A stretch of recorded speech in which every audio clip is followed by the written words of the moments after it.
black skin is thick and lush, sensuous to the touch, like satin and velvet-made flesh. There's only one patch of skin on a white man's body that remotely compares to nearly every inch of a black man's skin. The first time I caressed black skin, it felt like a luxury I shouldn't be able to afford. I craved it more strongly than Carrie Bradshaw craved Manolo Blahnik's shoes. That phrase, "once you go black, you never go back," is all about the feeling of the skin. And I had the socially acceptable explanation for my craving.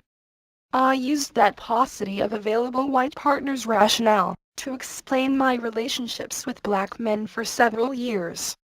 A white woman past 40 is often passed over by her white male contemporaries. She goes younger or ethnic or foreign-born or down the socio-economic scale or darker, or she spends lonely nights at home with her cats. Black men are happy to get the babe they couldn't have when she was 20-something and fertile. The laws of the marketplace do prevail. It's not me, it's them being the white guys who weren't after me anymore, or so I claimed. That's a lie. The truth is, I attract about the same percentage of available white men my age and far younger now as I did when I was 30, and that's not including the unavailable white men who want to play around anyway. Enough white men want me that I was hardly facing enforced celibacy, but I don't want them. I want black men. They want me. We look at one another and exchange a visible free-song of sexual energy in the lingering glances. And our attraction is based first on race. We are not those couples who happen to fall in love with someone of a different race, or more purposefully come together but out of some greater sense of interracial understanding and respect. Not as politically correct men and women do we seek one another out. The internet has made it a lot easier for us to find each other now. Men advertise, ebony seeks ivory. Women write, seeking tall, dark, and handsome.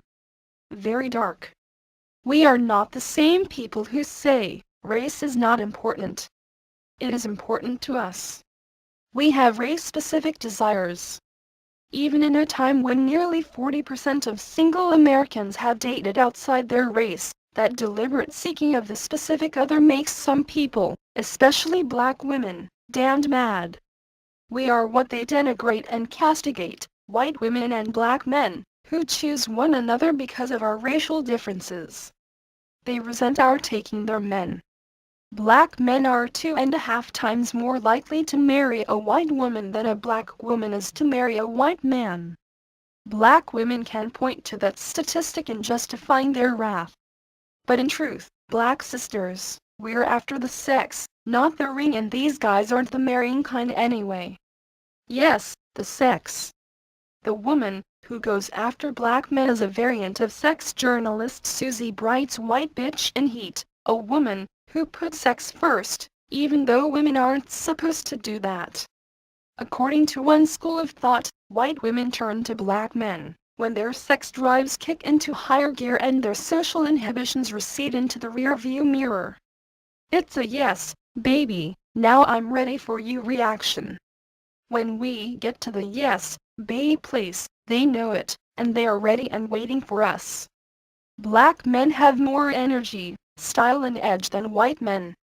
They know how to flirt, a nearly lost art among the rest of us. A black man is so damned sexy because he knows how to make a woman feel sexy. Black men have something white guys don't have anymore: confidence in their masculinity, their sexuality. They clearly know they're men. White men appear to be waiting for the latest sociological research study to let them know if they are men or not. Yet black men are gentlemen, something else white men no longer are. They make me feel like a woman, both respected and desired. I can let go of my inhibitions, my need to control, when I am with them. How many white men can treat a woman like a lady and ravish her too?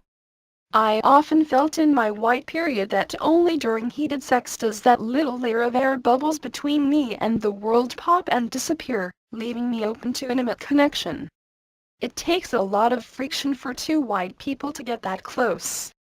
These black men, so alive with erotic electricity, cut through the bubbles with a touch, a caress, a kiss, and they free me and I can truly touch them. I am like a pampered passenger in a Porsche with an expert driver at the wheel.